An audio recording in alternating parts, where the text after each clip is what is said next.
Primeiro aos Tessalonicenses, capítulo 5, do verso 1 ao 11. Irmãos, relativamente aos tempos e às épocas, não há necessidade de que eu vos escreva, pois vós mesmos estáis inteirados com precisão de que o dia do Senhor vem como um ladrão de noite.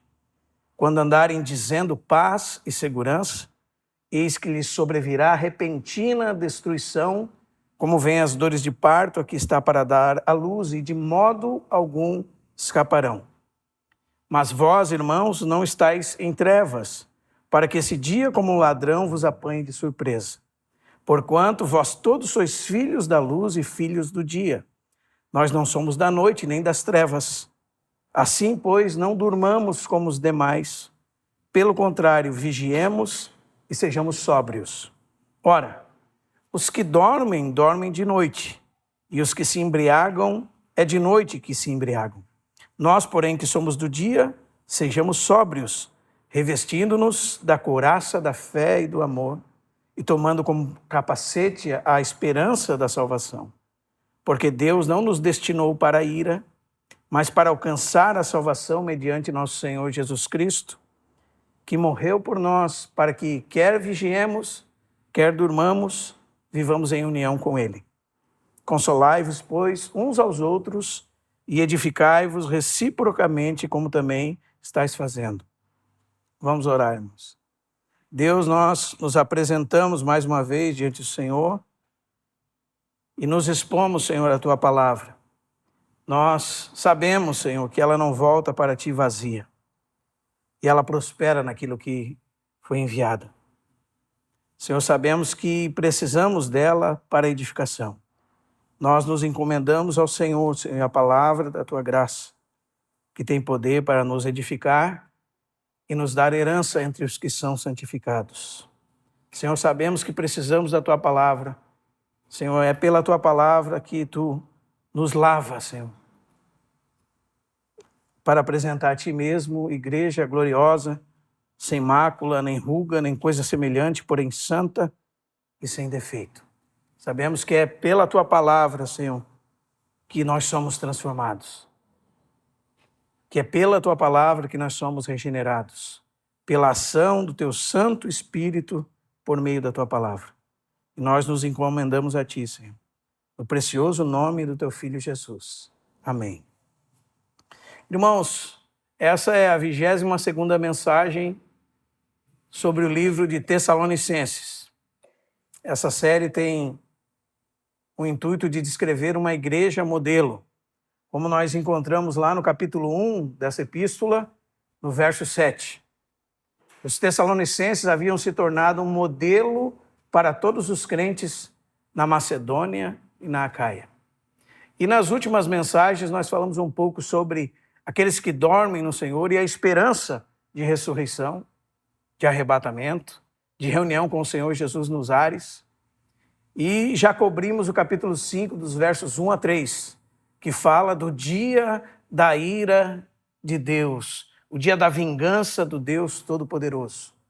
É uma mensagem que não está popular, porque essa mensagem, como diz Paulo em Atos capítulo 17, verso 30 e 31, é uma convocação para que todos os homens se arrependam, porque Deus estabeleceu um dia que há de julgar o mundo com justiça por meio de um varão que destinou e acreditou diante de todos, ressuscitando dentre os mortos. Então há um dia da vingança de Jeová, e esse é um dia terrível, a palavra de Deus diz.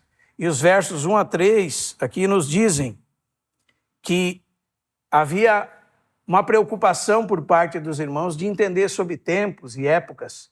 E o Senhor Jesus já nos lembrava em Mateus 24, 36, que aquele dia e hora ninguém sabe, e que nós devíamos estar atentos, despertos espiritualmente e vigilantes, orando para que possamos escapar de todas essas coisas, como diz Lucas 21, e estar de pé diante do Filho do Homem. E que o mundo pensa que haverá paz e segurança. Eles estão trabalhando para isso. Mas a palavra de Deus nos diz que quando vierem dizendo paz e segurança, eis que lhes sobrevirá uma repentina destruição. Como vêm as dores de parto, aqui está para dar à luz, e o texto nos diz que de modo algum eles escaparão. Hoje, irmãos, nós vamos cobrir do capítulo 5, verso 4 a 11. E vamos falar dos filhos da luz e dos filhos das trevas. A igreja são os filhos da luz. A igreja são aqueles que foram transportados das trevas para a maravilhosa luz de Deus. E há um contraste entre os filhos da luz e os filhos das trevas. Essa metáfora está durante toda a sua leitura bíblica você vai encontrá-la. Aqueles ímpios que jazem em trevas e fazem das coisas de Deus escárnio e que só fazem as obras infrutíferas das trevas, as quais, segundo Efésios 5,11, nós devemos reprovar. E não ser cúmplices, como diz Efésios 5,11. Nós vamos tocar nesse texto. Então, o texto nos apresenta um contraste evidente entre os filhos da noite e os filhos do dia, entre os filhos da luz e os filhos das trevas. Estes se embriagam, filhos das trevas, e andam em dormência, mas os filhos da luz vigiam e são sóbrios. E isso tudo relacionado à consumação final. Ou seja, nós esperamos o dia de Deus. Para eles é dia de vingança. Para eles é um dia terrível. Para nós é a consumação da nossa salvação. Para nós é dia glorioso. Nós aguardamos dos céus, como diz 1 Tessalonicenses 1,10, o Filho de Deus Jesus Cristo, que nos livra da ira vindoura. Foi isso que aconteceu com todos os crentes. Eles viraram as costas para os ídolos e se converteram a Deus para servirem o Deus vivo e verdadeiro e aguardar do céu seus filhos, o seu Filho a quem ele ressuscitou dentre os mortos. Então aqueles que são do dia são vigilantes e sóbrios e estão se preparando, segundo o nosso texto, colocando sobre si a couraça da fé e do amor, colocando sobre sua cabeça o capacete da salvação, sabendo que o destino deles não é a ira, mas que é a consumação final da sua salvação. Nós fomos salvos, estamos sendo salvos e seremos salvos. Então, nós vamos encontrar esses 3 verbos na Bíblia. Nós fomos salvos, nós estamos sendo salvos e seremos plenamente salvos. Fomos salvos quando Deus, através do seu Espírito, pela sua palavra, regenerou o nosso espírito. Estamos sendo salvos agora que o Espírito Santo está aplicando em nós a obra de Cristo de santificação. E seremos salvos na ocasião da segunda vinda de Cristo pela transformação do nosso corpo, pela glorificação. Agora o que fazemos? Vigiamos, aguardamos ansiosamente a vinda do Filho de Deus. O mundo é um mundo de trevas, o mundo é um mundo de embriaguez, o mundo é um mundo de dissolução, de discórdia, de dormência espiritual, de morte espiritual. Mas o destino dos filhos de Deus, qual é, irmãos? A salvação plena de Deus. Então, será que nós estamos andando preocupados com o futuro? Não devemos nos preocupar com o futuro, amém? O futuro para os filhos de Deus será um futuro o quê, irmãos? Glorioso.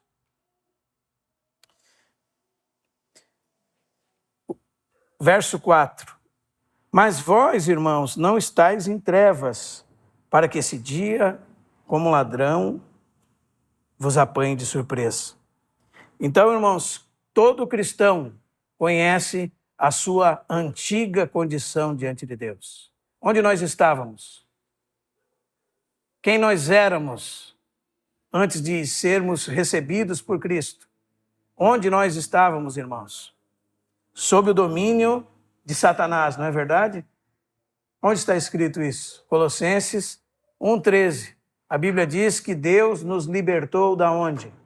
Do império das trevas e nos transportou para o reino do Filho do seu amor. Qual era a nossa condição antiga? Jazíamos em trevas.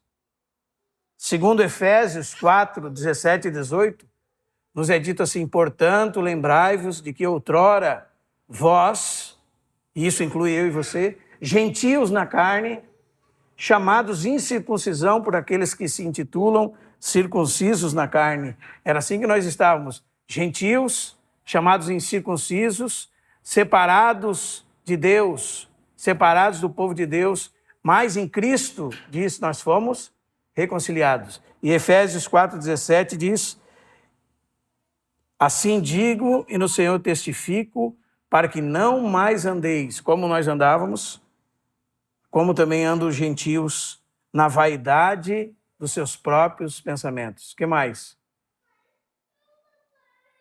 O que mais, irmãos?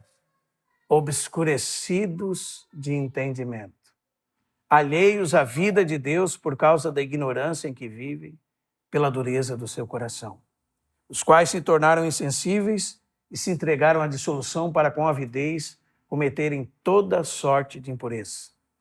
Assim éramos nós outrora, como estávamos obscurecidos de entendimento.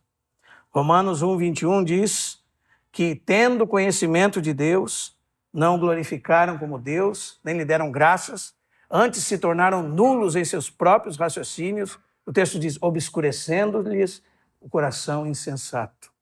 Inculcando-se por sábios, tornaram-se loucos e mudaram a glória do Deus incorruptível em semelhança da imagem de homem corruptível.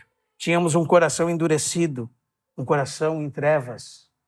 A Bíblia diz em 2 Coríntios 4:4 que o Deus deste século, Satanás, cegou o quê? O entendimento dos incrédulos, para que não lhes resplandeça a luz do evangelho da glória de Cristo, o qual é a imagem de Deus. Estávamos o quê, irmãos?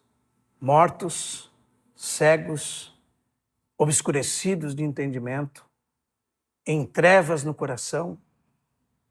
É isso que o texto nos diz. Cegos para o evangelho de Deus. E qual era a causa de toda essa cegueira, de todas essas trevas? A Bíblia nos explica, irmãos, que era o pecado. Por causa do pecado, o homem foi corrompido por inteiro. Por causa do pecado, houve separação entre o homem e Deus. Por causa do pecado, o homem ficou obscurecido em trevas para todas as coisas de Deus. O homem entrou numa realidade pura e densa, trevas. As trevas, como dizia um autor, se tornou o nosso habitat natural. Como está em João 3,18. Aquele que crê não é julgado. O que não crê já está julgado, porquanto não crê no unigênito Filho de Deus. E o julgamento é este, que a luz veio ao mundo. Mas o que os homens amaram mais? As trevas do que a luz. Por quê? Porque as suas obras eram más. Quem pratica a verdade aproxima-se da luz, a fim de que suas obras sejam manifestas em Deus. Então, assim éramos nós outrora. O que Paulo diz aos Tessalonicenses? Assim eram vocês. Vocês agora, irmãos, não estão em trevas, mas antes, sim, estavam em trevas. Quando nós olhamos a palavra de Deus, nós podemos descrever algumas dessas trevas. Por exemplo, as trevas da mente, como eu mencionei, a ignorância com respeito a Deus. O salmista diz no Salmo 53:1, diz o nécio em seu coração, não há Deus. Eles pensam que são sábios e se tornaram loucos, porque mudaram a verdade de Deus em mentira. Imagina, irmão, que contraste, né? A pessoa totalmente ignorante, alheia a Deus. Existe uma história de William Wilberforce, e ele levou um amigo dele, que era o primeiro-ministro da Inglaterra. Ele ficou muito tempo, porque ele era um homem muito sagaz, muito inteligente, esse primeiro-ministro, e levou ele, e esse irmão tentava converter esse amigo. E um dia, depois de tantas desculpas, levou ele a uma reunião, e à medida que aquele pregador cheio do Espírito Santo pregava, diz que o William ia subindo de degrau a degrau até o trono de Deus e exultante com a palavra de Deus. Quando os dois saíram do local, e diz que à medida que o sermão seguia, ele pensava de vez em quando no amigo: o que será de meu amigo? Será que ele está recebendo as coisas de Deus? Diz que quando os dois saíram do local de reunião, aquele amigo olhou para ele e disse: fiquei esse tempo todo e não entendi nada. Por quê, irmãos? Porque ele estava cego para as coisas de Deus. porque ele estava em trevas. Ainda que fosse um homem sagaz, muito capacitado, mas o homem natural não compreende as coisas do Espírito de Deus. Para ele são loucura, como diz 1 Coríntios capítulo 2. São coisas que se discernem espiritualmente. Então ali estava um irmão, um filho da luz, e um ímpio, um filho das trevas. E para esse filho das trevas, as coisas de Deus eram loucura. Ele não conseguia compreendê-las. As coisas de Deus se compreendem espiritualmente. Então há uma ignorância, e havia em nós essa ignorância com respeito às coisas de Deus. E pode ser que você esteja aqui nessa noite e você seja ignorante com respeito às coisas de Deus. E quando você está numa reunião como essa, a única coisa que você deseja é que ela acabe rápido, porque você não está entendendo nada. Porque as coisas parece que não entram dentro da sua mente. Parece que você não absorve nada disso. Você é muito capaz em outras coisas, mas para as coisas de Deus, essas coisas de Deus são loucura para você. Então, que o Senhor possa abrir os olhos do nosso coração. O Senhor possa resplandecer a sua luz sobre nós e que nós possamos ser salvos. Também, sobre essas trevas da mente, nós temos a ignorância com respeito ao sentido da vida. É assim que os homens caminham. Eles não sabem qual é o propósito da vida. Eles não sabem por que estão aqui. Eles não sabem a sua origem, o seu propósito, a moralidade. Eles não sabem de onde vieram, para onde vão. Isso são trevas no entendimento. E também nós temos as trevas com respeito ao futuro. Nós sabemos o que será do futuro. Se nós fizermos uma série sobre Apocalipse, nós poderíamos intitulá-la de O Regresso ao Futuro, porque nós já conhecemos o final do livro. E nós já sabemos como termina, né? Existia um hino antigo que dizia: ele vence, ele vence. Eu já li o final da história, ele vence. E todo crente sabe que o Senhor Jesus é vitorioso. Que ele colocará todos os seus inimigos debaixo dos seus pés. E todo joelho se dobrará diante dele, e toda língua confessará que ele é o Senhor, para a glória de Deus. Para os ímpios, ele virá em ira. Eles, como diz Apocalipse 6, e nós vimos as semanas anteriores, os poderosos dessa terra, eles clamarão aos montes, caiam sobre nós e nos escondam da ira do Cordeiro. Não é? Mas para nós, irmãos, nós aguardamos ansiosos o Senhor Jesus vir nos buscar, para nos estarmos sempre com Ele. Mas as trevas que cobriam a nossa mentalidade também cobriam a nossa vontade, né? Nós sempre estávamos obscurecidos com respeito ao desejo por Deus. Você nunca almejou a Deus. Se tem um salvo aqui nessa noite, você não buscou a Deus por conta própria. Deus foi buscá-lo. Deus foi atrás de você. O Espírito Santo te convenceu do pecado, da justiça e do juízo. O Espírito Santo te convenceu do pecado, da incredulidade. O Espírito Santo te convenceu da justiça de Deus, que é Cristo, está à destra de Deus. O Espírito Santo te convenceu do juízo, que na cruz de Cristo, o príncipe deste mundo já foi sentenciado à sua sentença final. Foi o Espírito Santo que nos conduziu à verdade. Foi o Espírito Santo que iluminou o nosso coração. Foi o Espírito Santo que mudou a disposição do nosso coração. E por isso nós recebemos a Deus. E também, irmãos, não tínhamos prazer nenhum nas coisas do Senhor, não é verdade? Eram enfadonhas as reuniões. Nós não suportávamos ouvir alguém falar sobre a Bíblia, até o dia em que Deus brilhou sua luz sobre nós. Então nós fomos salvos. E fomos transportados das trevas para a luz. E agora temos prazer em Deus. Temos prazer em ouvir a palavra de Deus. Não foi assim que o Senhor Jesus disse em João capítulo 10? O Senhor Jesus disse que a verdadeira ovelha tem duas marcas, uma na orelha e outra no pé. Ele disse que as minhas ovelhas ouvem a minha voz, não ouvirão estranho. Ele diz, elas me seguem. Essa é a marca nos pés. Jamais perecerão e ninguém as arrebatará da minha mão. O Senhor mudou a disposição dos nossos corações. E como diz 1 de Pedro, aquele que nós não vimos, porque nós não vimos Jesus Cristo em carne, nos dias da sua carne. Nós amamos, nos alegramos nele com uma alegria indizível e cheia de glória. Como é que nós podemos explicar uma saudade de alguém que nós nunca vimos? Esse é o desejo, o anelo, o anseio que nós temos por Cristo. Nós amamos a Cristo. Por que nós amamos a Cristo? 1 de João 4 diz, porque ele nos amou primeiro. Por que nós amamos a Cristo? Porque quando nós ainda éramos pecadores, Deus provou o seu próprio amor para conosco, pelo fato de ter Cristo morrido por nós, sendo nós ainda pecadores.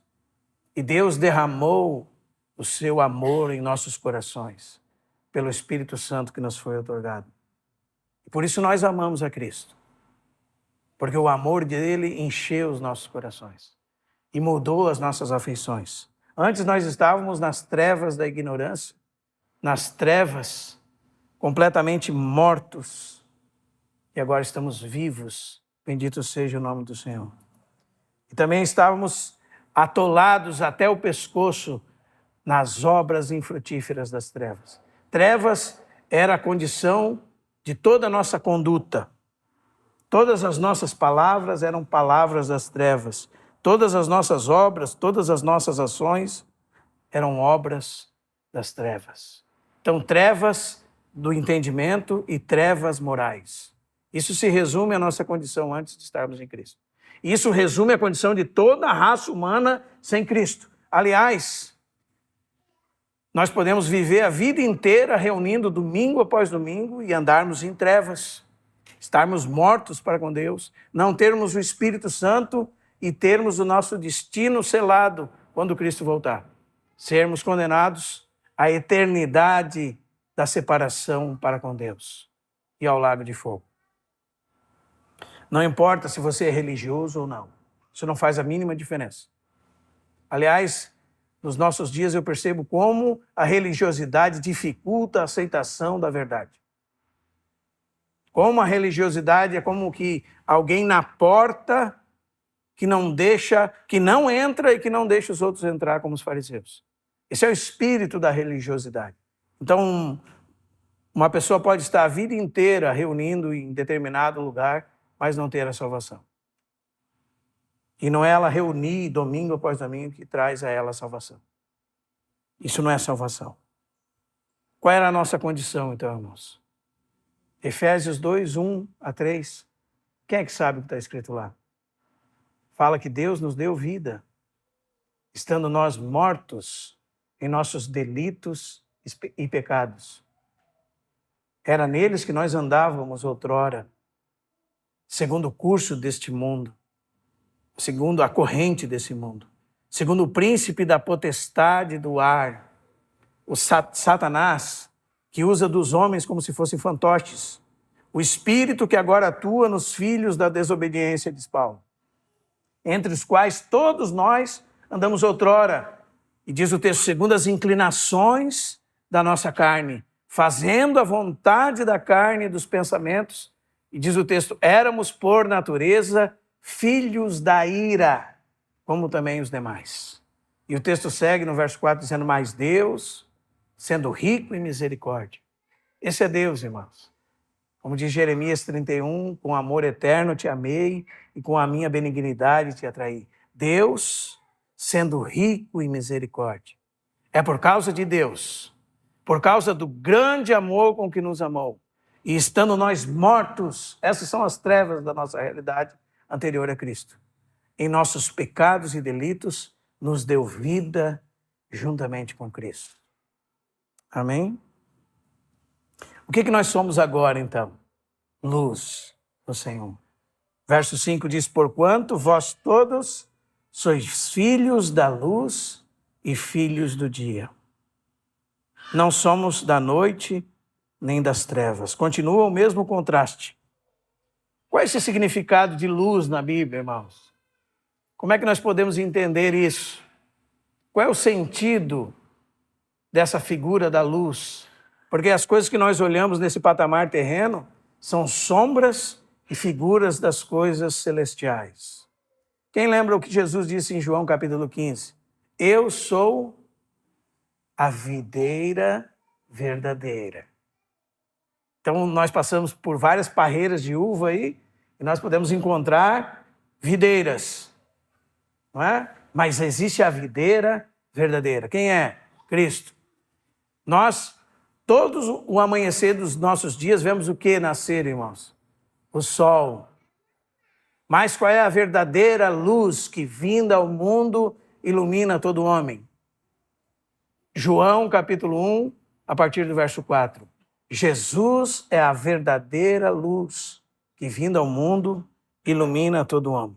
Tanto é assim que a Jerusalém celestial não precisará de luz do sol, porque Deus é sua luz e o Cordeiro é a sua lâmpada. 1 João capítulo 1, verso 5 diz assim: ora, a mensagem que da parte dele ouvimos e vos anunciamos é esta: Deus é o quê? Luz. E não há nele treva nenhuma. Falar de Deus como luz é falar da santidade de Deus, da retidão de Deus, da justiça de Deus, da perfeição de Deus, da integridade de Deus. Falar de Deus como luz é falar de alguém que ilumina, que dá conhecimento, que resplandece nas trevas da ignorância, que nos tira do atoledo das nossas trevas morais. Isso é dizer que Deus é luz. Amém? Que Deus é justo, que Deus é reto, que Deus é bom, que não há nele treva nenhuma, que ele é totalmente íntegro.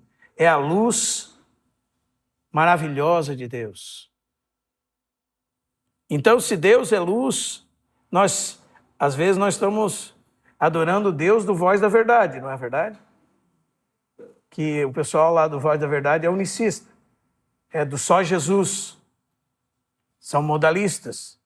Então, o pai é o filho é o pai, não é? Eles pregam a mesma pessoa em modos diferentes. Talvez você canta e nem sabe isso, né? Que a doutrina é modalista. Ora Deus é o Pai, ora Deus é o Filho, ora Deus é o Espírito. Como se ele mudasse, fosse modos diferentes de Deus se apresentar. Mas nós não adoramos esse Deus. Nós adoramos o Deus Pai, Filho e Espírito Santo. O Pai é Deus, o Filho é Deus e o Espírito é Deus. 3 pessoas distintas, um único Deus verdadeiro. Este é o Deus que nós adoramos. O Pai é luz, o Filho é luz. Por isso que aquele famoso concílio diz: Deus de Deus, luz de luz sobre o Filho, coeterno, coigual, coexistencial com o Pai. Esse é o Deus que nós adoramos. Amém? O Filho é a própria luz. Como diz o Evangelho de João, abra sua Bíblia no capítulo 1, verso 4. Nós estamos acostumados com luzes artificiais. Gostaria que nós pensássemos um pouco sobre a expressão que a gente vai ler agora. A vida estava nele, e a vida era a luz dos homens. Os irmãos notaram que é uma luz diferente? É a luz da vida. Sabe onde nós podemos encontrar essa figura? Na natureza, em um animal só, no vagalume. A vibração da sua vida gera luz. Lógico, só para os irmãos terem uma ideia do que é a diferença de uma luz dessa forma para uma luz artificial. A luz da vida. Deus é o dono da vida. Ele existe por si mesmo. Ele não precisa de nada nem de ninguém. Ele é autossuficiente. Isso é bem importante, irmãos. A palavra técnica é a aceidade. Deus não precisa de você nem de mim, não necessitava de nada nem de ninguém. É nele que nós vivemos, nos movemos e existimos. Ele é esta luz. E da manifestação dessa vida, foi que resplandeceu. A vida estava nele, a vida era a luz. Em quem que estava a vida, irmãos? No Verbo que se fez carne e habitou entre nós, cheio de graça e de verdade. A vida estava nele, a vida era a luz dos homens. A luz faz o quê, irmãos?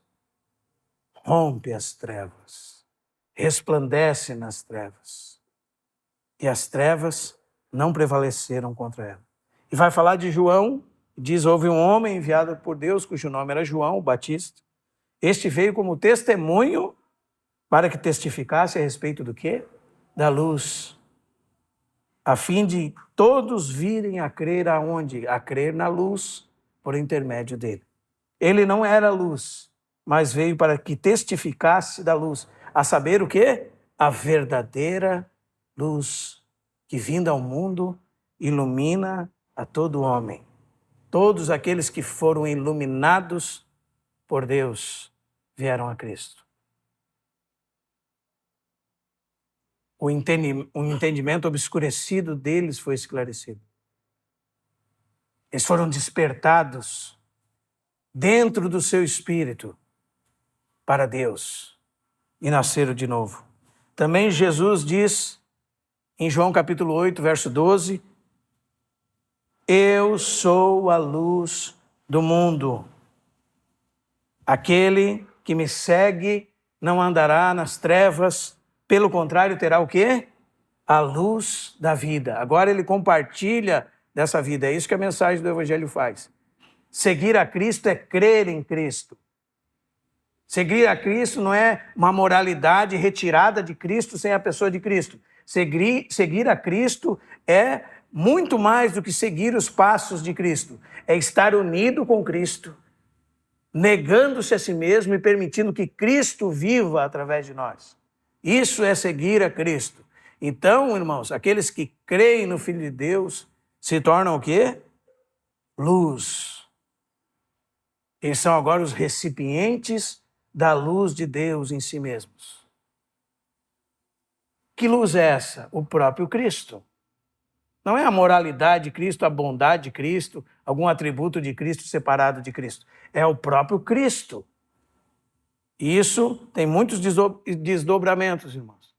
Porque isso denota uma rejeição pessoal, isso denota o abrir mão dos nossos direitos, o nos consagrarmos a Deus, tomarmos a nossa cruz, negarmos a nossa própria vontade caída, distorcida, e nos rendermos a Ele, nos humilharmos diante dEle, dependermos dEle, termos Ele como a nossa vida, como a nossa força, como a nossa suficiência. Aí, então, nós podemos segui-lo, resplandecendo nesse mundo a luz que dele vem. Não de outra forma. Em João capítulo 12, verso 35, ainda nesse assunto, Jesus diz assim, ainda por um pouco, e o Isa tocou nesse tema semana passada.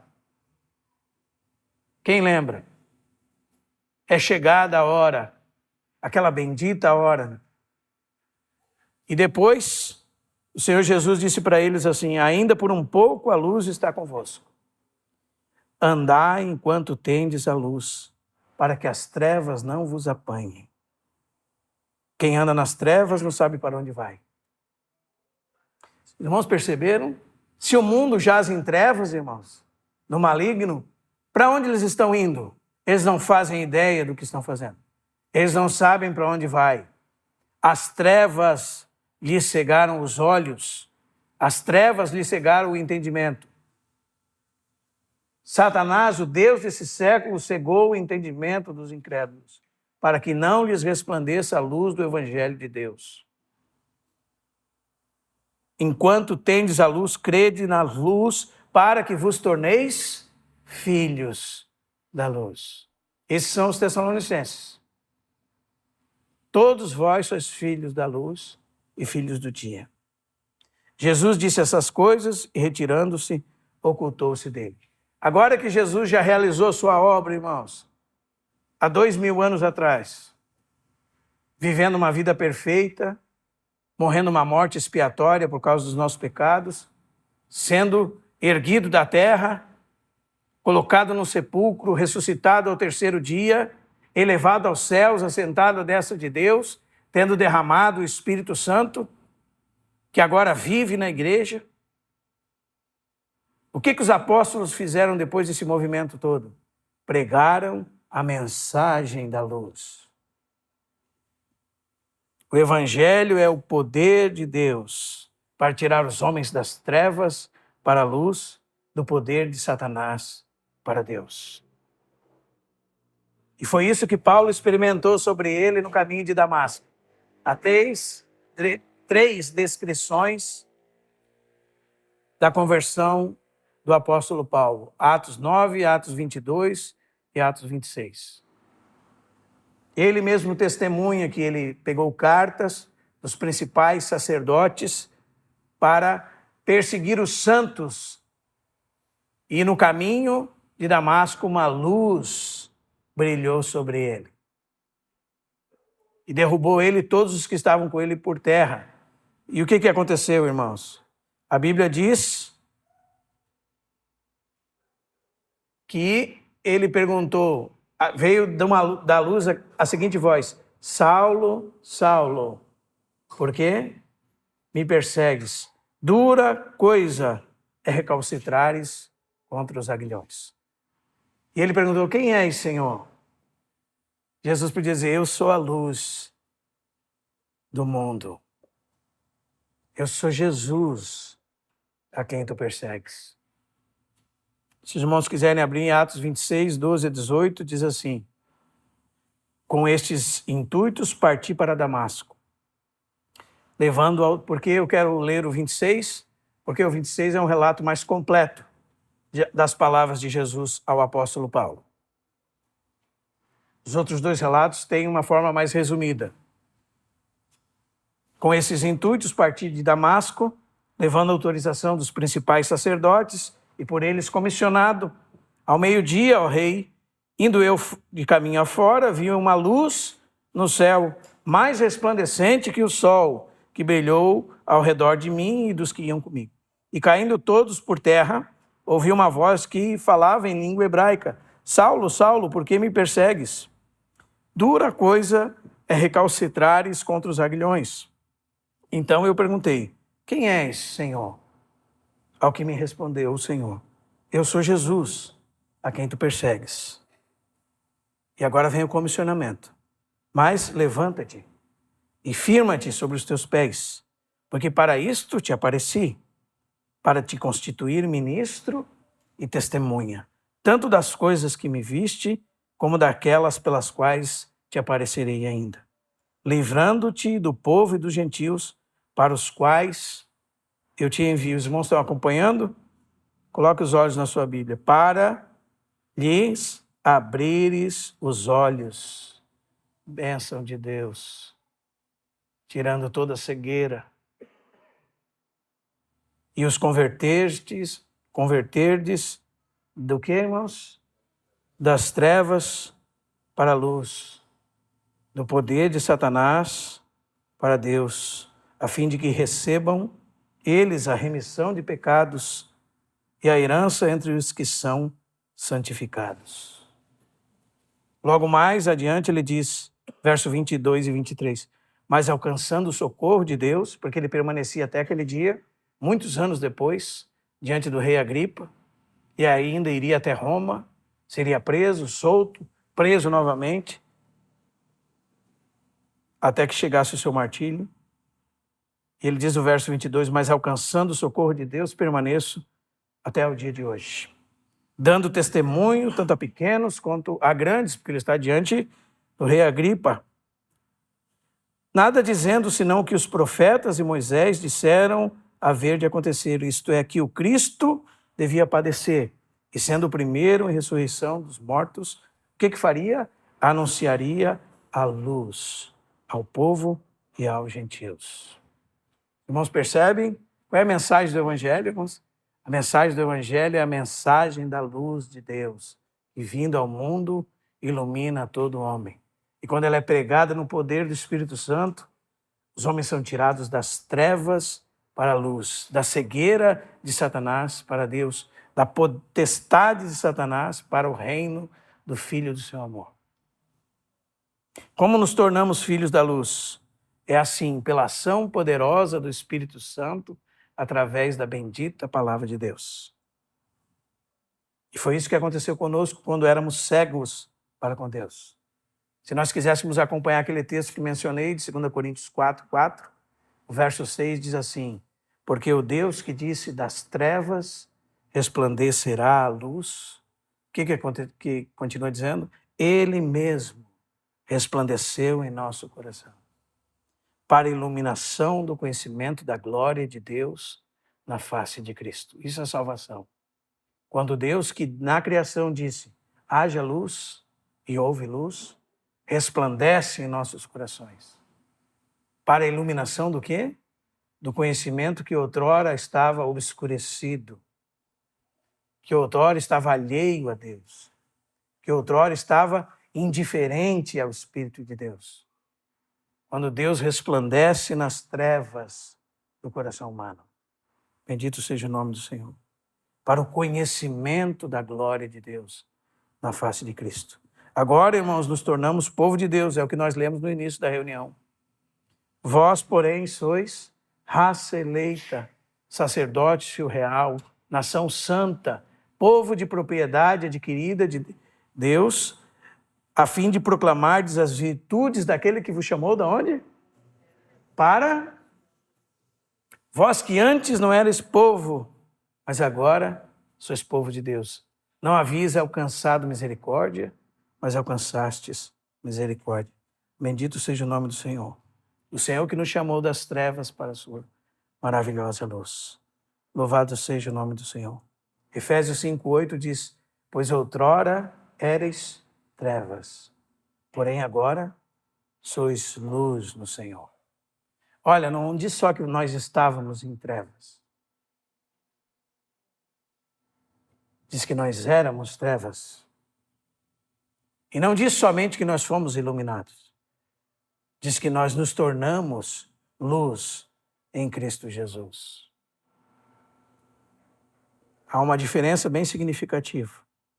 Seguindo então no nosso texto, verso 6, os frutos da luz. O que os filhos da luz devem fazer? Assim, pois, não durmamos como os demais.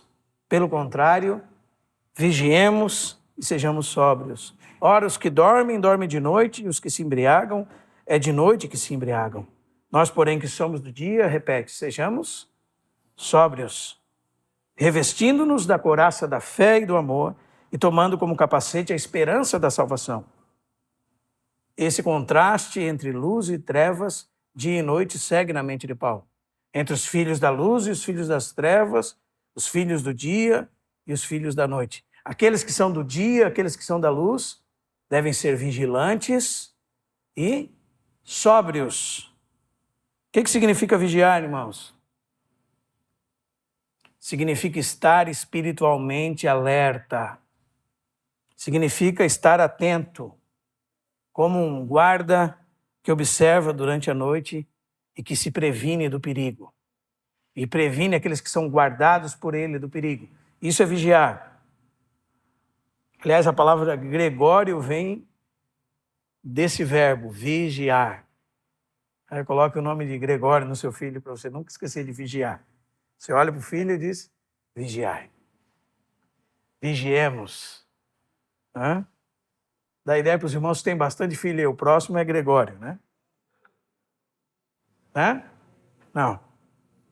Então é estar espiritualmente alerta, estar espiritualmente desperto, estar atento.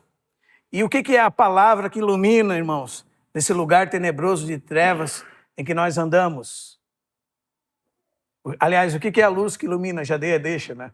A palavra de Deus. Né? Lâmpada para os meus pés é a tua palavra, luz para os meus caminhos. 2 Pedro 1 diz, 2 Pedro 1:20 diz assim, nós temos a palavra como uma candeia que ilumina em lugar tenebroso, até que a estrela da alva nasça no nosso coração. Nós temos a palavra como guia do nosso caminho. Amém? E por onde nós andamos esse caminho? Se nós queremos andar na luz, porque o texto de Efésios capítulo 5, a partir do verso 8, vai falar sobre isso. Aliás, se você notar, se você ser atento com a Bíblia, você vai ver que João diz assim, 1 João 1:5, Deus é luz. Paulo, em Efésios capítulo 5, a partir do verso 8, diz: andai na luz. 1 João 4, 8 diz: Deus é amor. Paulo, em Efésios 5, 1, diz: andai em amor. Então, a trilha sobre o caminho, a trilha que é o caminho sobre o qual nós andamos, é o Espírito Santo, irmãos. Nós queremos andar na luz. Qual é o sinônimo disso? Devemos andar em espírito. Andar em espírito não é andar flutuando por aí, não. Infelizmente, isso é muito mal compreendido. Andar em espírito é andar sensível à voz do Espírito, em comunhão com o Espírito, na direção do Espírito, não dando um passo sem consultar o Espírito Santo. Amém? Quem lembra das 3 luzes? Vamos repetir de novo, né, irmão? Aquela experiência do Dr. F.B. Meyer. Ele disse que estava fazendo uma grande viagem de navio e notou que ainda de noite o capitão do navio conseguia estacionar o navio perfeitamente no cais. E ele perguntou para o capitão do navio como fazia isso. E o capitão do navio disse para ele: isso é uma ciência. O senhor está vendo aquelas 3 luzes? Ele disse: sim. Quando as 3 luzes estão alinhadas, eu posso entrar em segurança. Ele disse. E mais tarde, o Dr. F.B. Meyer, escrevendo sobre a direção de Deus para o crente, ele disse: o crente tem pelo menos essas 3 luzes: a palavra de Deus, o Espírito no seu interior e a disposição das circunstâncias. E as 3 têm que estar perfeitamente alinhadas para que nós possamos andar segundo a vontade de Deus. Então, se eu tenho uma impressão interior que discorda da palavra de Deus, a minha impressão não vem de Deus. Se as disposições das circunstâncias estão todas favoráveis para mim, mas eu não tenho paz de espírito, então não posso seguir, porque não é o desejo de Deus. E se essas 2 coisas estão alinhadas, mas a palavra de Deus é contrária à minha ação, também devo rejeitar essa ação, não devo proceder de tal forma, porque alguma coisa está errada. O Espírito nunca vai contra a palavra nunca vai contra o Espírito. Então, a palavra de Deus, a impressão interior do Espírito Santo, que é quem testemunha no nosso espírito que nós somos filhos de Deus, e a disposição das circunstâncias. Se tudo estiver perfeito, estamos no caminho que Deus estabeleceu para nós. E haverá paz, como diz Colossenses capítulo 3, a paz de Deus seja o árbitro em vosso coração. Amém? Então, o caminho para nós trilharmos é o caminho do Espírito, porque o mundo tem um terreno hostil, mas o Senhor nos deixou disponível o Espírito Santo. Amém, irmãos? Nesse mundo de densas trevas, aí é onde nós, segundo Mateus capítulo 5, verso 14, resplandecemos como luz. Como luzeiros do mundo, como diz Filipenses 2, 14 e 15. Fazei tudo sem murmurações, nem contendas, para que vos torneis irrepreensíveis e sinceros, filhos de Deus inculpáveis no meio de uma geração pervertida e corrupta, na qual resplandeceis como luzeiros do mundo. E como é que faz isso? Preservando a palavra da vida. Para que no dia de Cristo, diz Paulo, eu me glorie de que não corri em vão, nem me esforcei inutilmente. Então nós podemos estar na luz, andar na luz, porque somos filhos da luz. E podemos discernir todas as coisas pela luz de Deus. Veja os nossos privilégios, como nós andamos alheios a essas verdades maravilhosas. E são a razão de toda a nossa miséria. Mas o verso 7 continua dizendo, não só que devemos ser vigilantes, mas também devemos ser sóbrios. E o que significa ser sóbrios? É uma palavra que significa não embriagados, literalmente e também figuradamente. A embriaguez, o que é a embriaguez, irmãos? O que é? É, exatamente, irmão.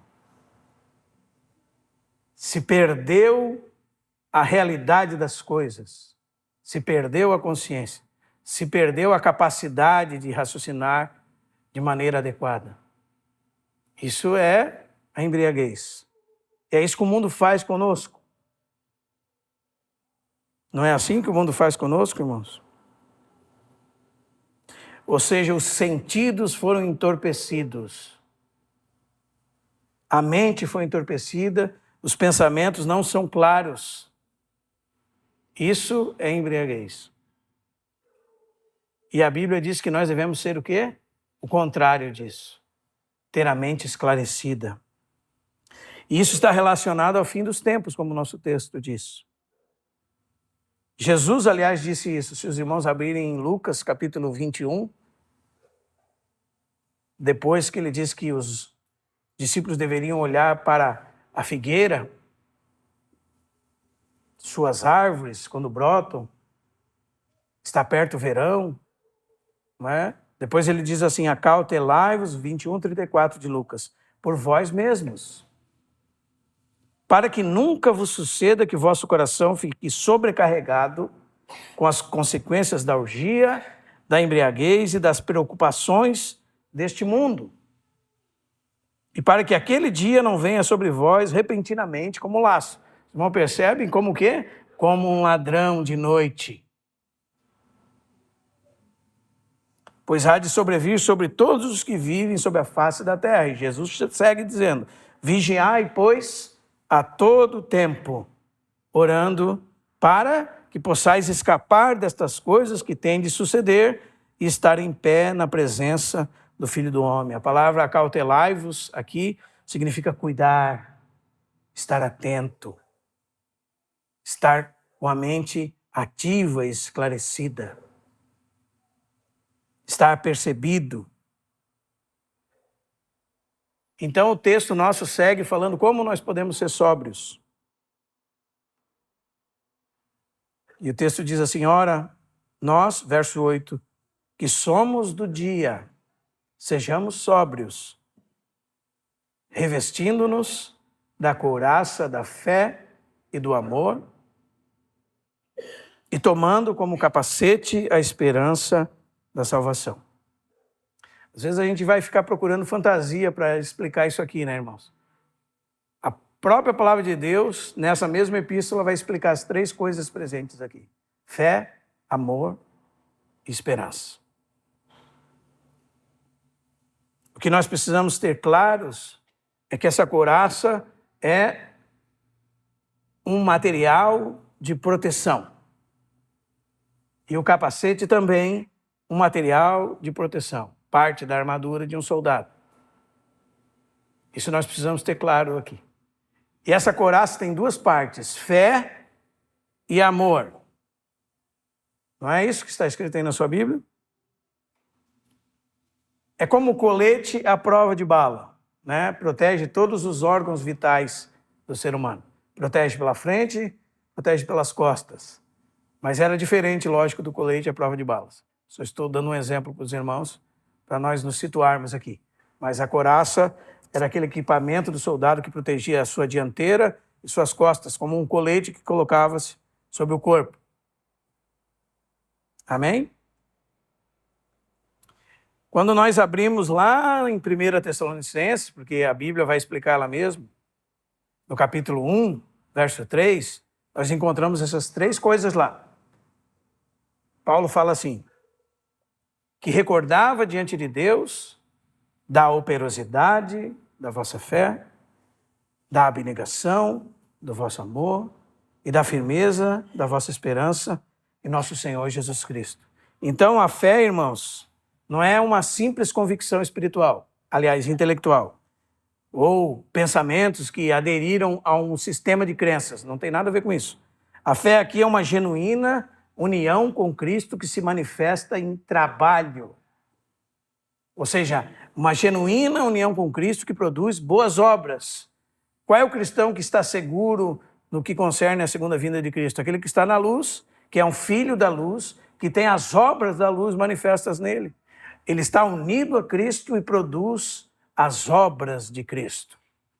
Então, o segundo texto de 1 Tessalonicenses 1:3, uma fé que trabalha. Não é uma fé morta, como nós vemos lá em Tiago, capítulo 2, verso 17. A fé sem obras é morta, inoperante. Então, a fé que é um escudo para o coração, a fé que é um escudo para o cristão, é uma fé que funciona, que trabalha, que gera frutos.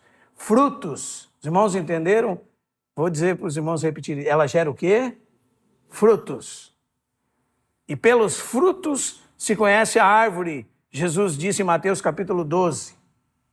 Não se pode colher figos de abrolhos, ou fazer a árvore boa o seu fruto bom, fazer a árvore má o seu fruto mau, e pelos frutos se conhece a árvore. Amém? E esses frutos são palavras, obras. Amém, irmãos? Então essa é a primeira parte dessa proteção, dessa couraça que guarda o homem. Qual é a segunda parte? O amor. Alguns dizem que essa couraça dos soldados tinha como se duas camadas. A parte interna era uma parte macia, a parte externa uma parte firme. Talvez essa seja uma boa figura, né? Porque no que concerne às questões internas, há um coração que ama a Deus de fato. Há um coração que é abnegado pela causa de Deus. E no que concerne às coisas externas, ele trabalha operosamente para Deus. Como diz Gálatas capítulo 6, é uma fé que opera pelo amor. Isso sempre está ligado nas Sagradas Escrituras. É um par que sempre está junto nas Sagradas Escrituras. Aliás, é uma prova de um genuíno crente. Como nós sabemos, segundo os testes de 1 João, e é só os irmãos lerem em casa os 5 capítulos lá, existem vários testes. Um deles é aquele que não ama seu irmão, não conhece a Deus. Então o amor abnegado está envolvido. E nós sabemos que os tessalonicenses amavam uns aos outros. Como nós sabemos, irmãos? Porque o texto nos diz em 1 Tessalonicenses 4:9. O que está escrito na sua Bíblia aí? No tocante ao amor fraternal, não há necessidade que eu vos escreva, porque vós mesmos estáis por Deus instruídos que deveis amar uns aos outros e efetivamente estáis fazendo isto mesmo para com todos os irmãos. Não é isso que está escrito? Em toda a Macedônia. Só que o que o apóstolo diz? Contudo, vos exortamos a progredirdes cada vez mais. Esse é o amor abnegado que protege o coração. Amém, irmãos? Um amor por Deus e um amor entre os irmãos. E em terceiro lugar, nós temos, se você quer ser sóbrio, mas você não tem frutos? Você não trabalha pela causa do Evangelho? O que diz 1 Coríntios 15:58? Irmãos, portanto, sede firmes, constantes, sempre abundantes na obra do Senhor, sabendo que o seu trabalho no Senhor não é vão. Então essa é a fé operosa, é o amor abnegado entre os irmãos. E no que concerne ao futuro, o que nós temos? Temos que guardar segura a nossa mente com o capacete da esperança da salvação. O que o capacete faz com a cabeça do soldado? Protege a cabeça do soldado. Então, nesse sentido figurado, o que o capacete da esperança da salvação protege? Os nossos pensamentos, o campo de batalha do inimigo, onde ele lança os seus dardos inflamados. O trabalho de Satanás, irmãos, é confundir a nossa mente. Esse é o trabalho de Satanás. O cristão sóbrio é aquele que se protege com a mentalidade clara da salvação de Deus e da sua esperança futura. Então ele está seguro diante de Deus. É como Pedro diz na sua primeira epístola, no capítulo 1, verso 13. Ele diz que nós devemos cingir os lombos do nosso entendimento. A ideia é apertar firme um pensamento e deixar fixo no lugar. E é isso que ele diz, cingindo os lombos do vosso entendimento, sede sóbrios. E aí segue a próxima palavra, veja que interessante. E esperai inteiramente na graça que vos está sendo trazida pela revelação de Jesus Cristo. Os irmãos percebem, irmãos? Depois, no capítulo 4 da primeira epístola, ele fala isso novamente. Armai-vos deste pensamento, ele diz. Amém? Paulo está se referindo à nossa salvação futura. No dia de Cristo, os filhos das trevas, os filhos da noite serão julgados por Deus e a ira de Deus cairá sobre eles. Mas o que nós aguardamos? Nós aguardamos a nossa redenção. Nós devemos guardar nossa mente com esses pensamentos. Esses são os pensamentos mais poderosos concernentes a essa vida presente. Quando nós estamos passando qualquer adversidade nessa vida presente, é só nós lembrarmos da nossa salvação futura. É o maior consolo. Cristo virá dos céus, acompanhado com todos os santos. Os mortos em Cristo ressuscitarão primeiro.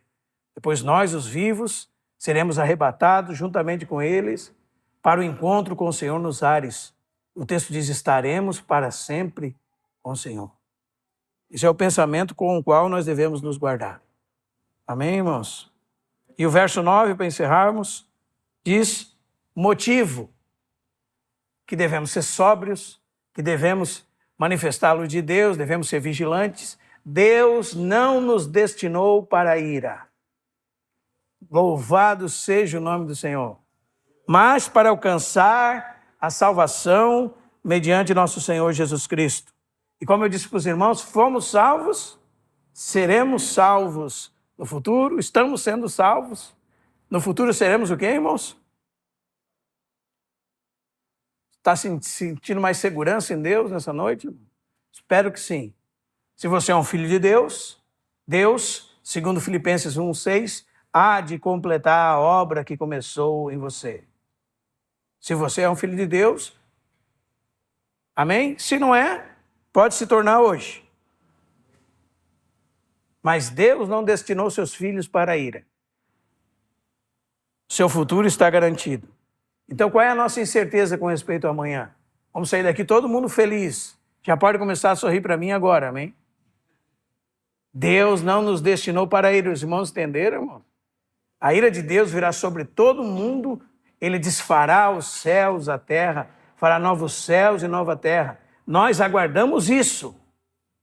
Nós não aguardamos a ira de Deus. Nós aguardamos o Filho de Deus na sua manifestação futura, que do céu virá para nos salvar.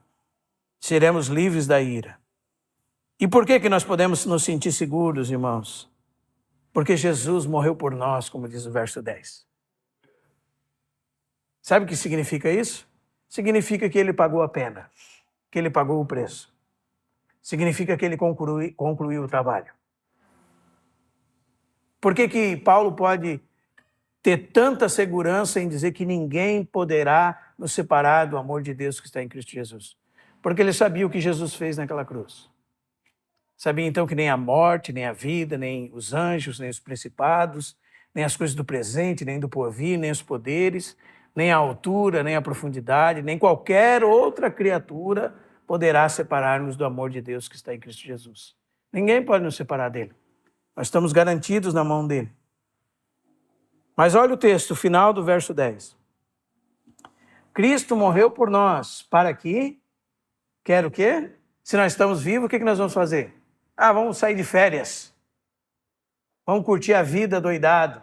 Vamos, comamos e bebemos, que amanhã nós vamos morrer. Vamos ser estoicos. Vamos aproveitar o melhor dessa terra. Enquanto estamos nessa terra, o que devemos fazer? Vigiar. Cristo morreu por mim, eu estou seguro com Cristo.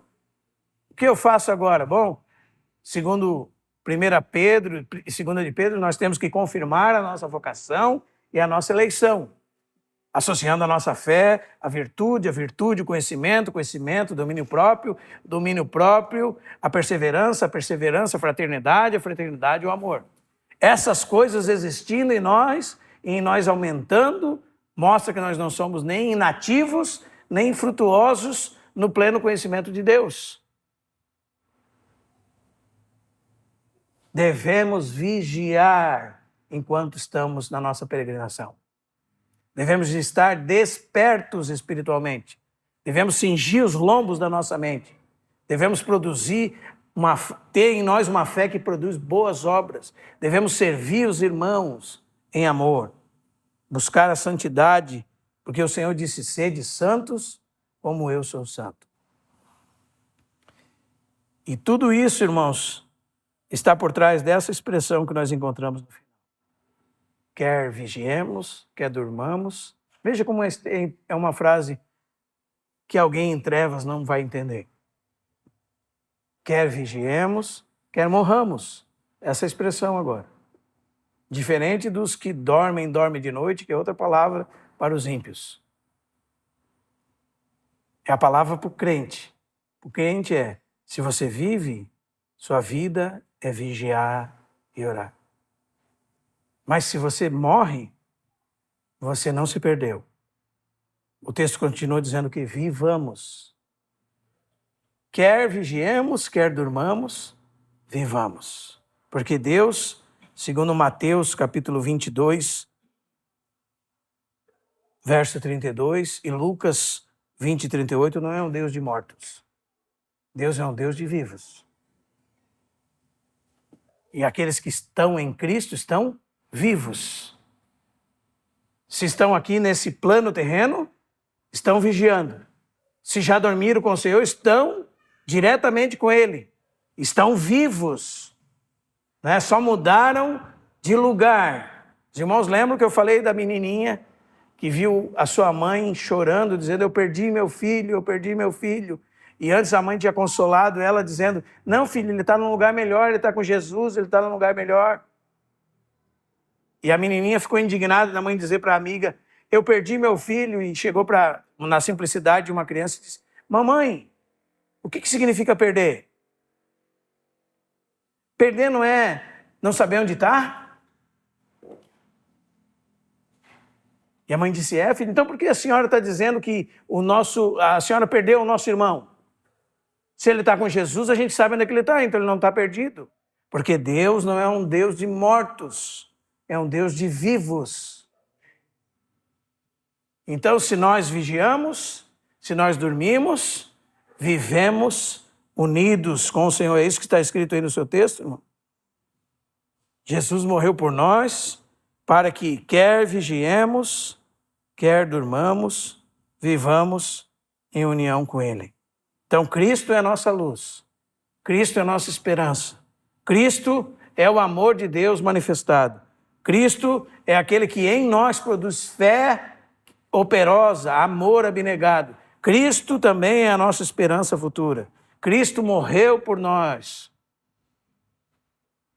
E o texto de 2 Coríntios 5,15 diz assim, ele morreu por todos nós, os cristãos, para que aqueles que vivam, não vivam mais para si mesmos, mas por aquele que por eles morreu e ressuscitou. Então preste atenção, irmão. Às vezes nós estamos tão acostumados a falar que Cristo morreu pelos nossos pecados, só pensando em libertação de pecados, que nos perdemos de vista que Cristo morreu para que nós vivamos por Ele. Deus já me libertou, agora eu vou morar no céu com Jesus, glória a Deus. Isso é um cristianismo extremamente raso.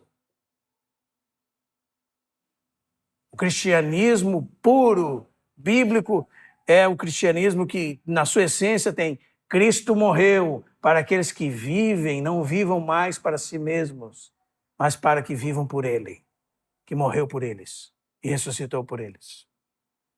Vivam em união com Ele. Amém? E o verso final diz, consolai-vos, pois, como ele disse no 4,18, mesma palavra, consolai-vos, pois, uns aos outros e edificai-vos reciprocamente, e ele repete, como também estáis fazendo. Bendito seja o nome do Senhor. Tinha bastante coisa ainda, mas já avançamos um pouco do horário. Vamos orar, irmãos.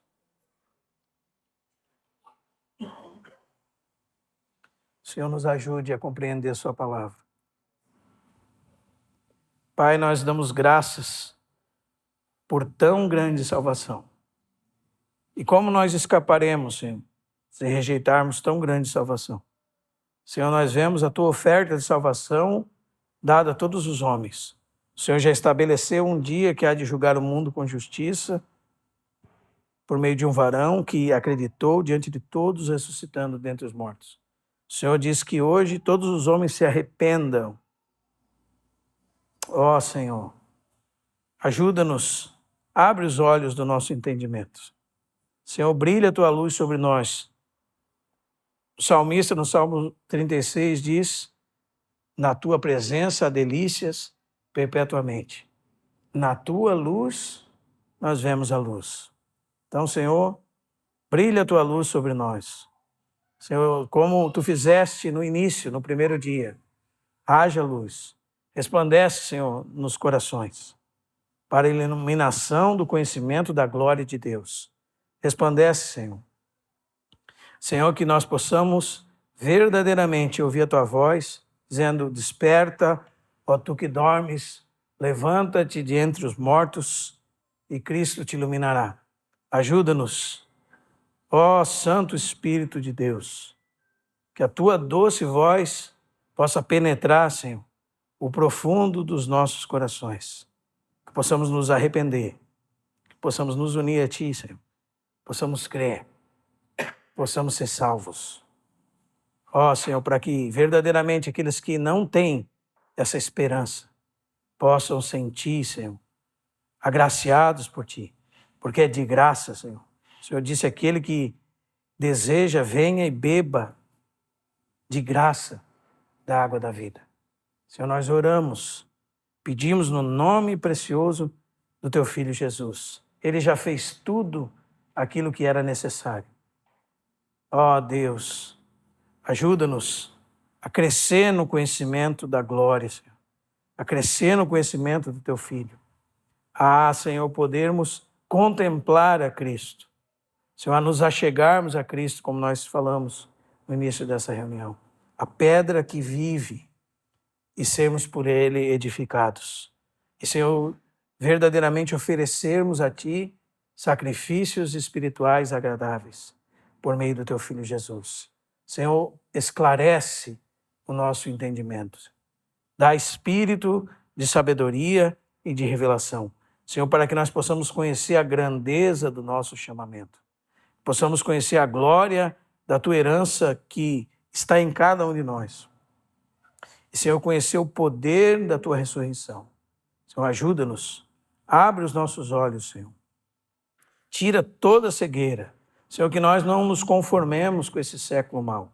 Senhor, nós que fomos livrados das trevas, Senhor, não retrocedamos atrás. Que não voltemos atrás. Mas que sejamos, Senhor, não dos que retrocedem para a perdição, mas os que prosseguem e perseveram para a conservação da alma. É a nossa oração no precioso nome do Teu Filho Jesus. Amém. Proclamamos, Deus, Tua palavra.